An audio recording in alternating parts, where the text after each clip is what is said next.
नमस्ते दोस्तों, देसी भोजन में आप सभी का स्वागत है। आज मैं बनाने जा रही हूँ पत्ता गोभी की पकौड़ी। देखिए, सबसे पहले मैं इसको काट लिया है, हमने काट के रख लिया है। अब इसमें मैं बेसन डाल रही हूँ।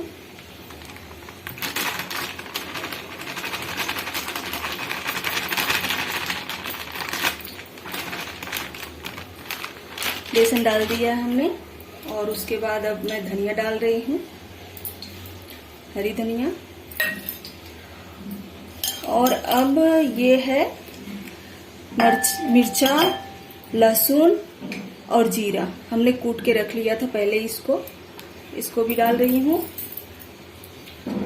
और ये थोड़ा सा हमने हींग ले लिया है, अब हींग डाल रही हूँ। और ये है कसूरी मेथी। बेसन की सब्जी हो या बेसन की पकौड़ी हो, आप कभी भी बना रहे हो तो कसूरी मेथी थोड़ा सा डाल देंगे तो स्वाद कुछ अलग हो जाएगा।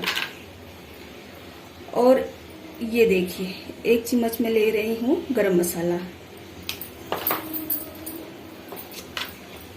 और 1 चम्मच हल्दी पाउडर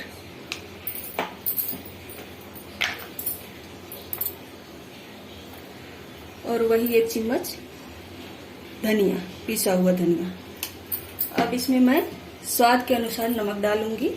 जितना आप बना रहे हो उसी हिसाब से आपको सब कुछ डालना है। देखिए, अब मैं इसको मिलाऊंगी।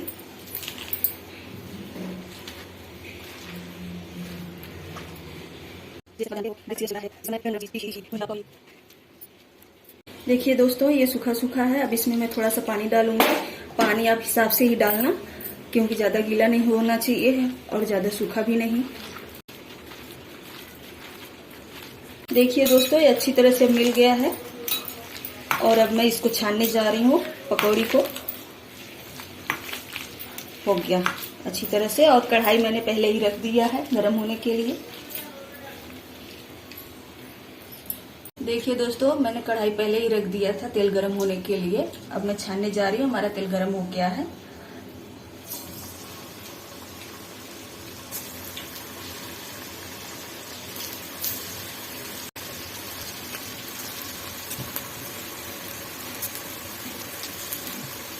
थोड़ा सा हम इसको गैस को लो कर देंगे क्योंकि जल ना जाए।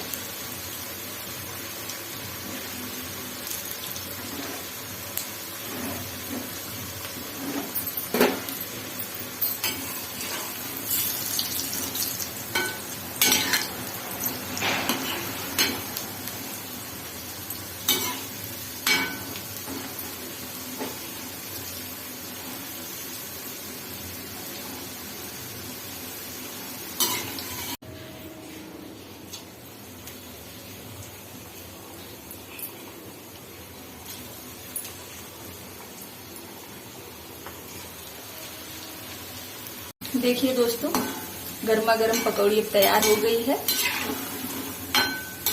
इसको आप सॉस से, हरी चटनी से अच्छी तरह से खा सकते हैं और बहुत ही स्वादिष्ट है। बहुत ही स्वादिष्ट होती है खाने में, तीखी चटपटी। देख रहे हैं, हो गई है तैयार। अब हम इसको निकालेंगे।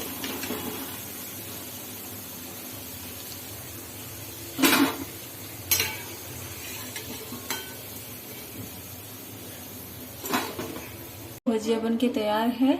देखिए दोस्तों, बारिश के सीजन में पकौड़ी खाने का मजा ही कुछ और है। गर्मा गर्म पकौड़ी खाइए।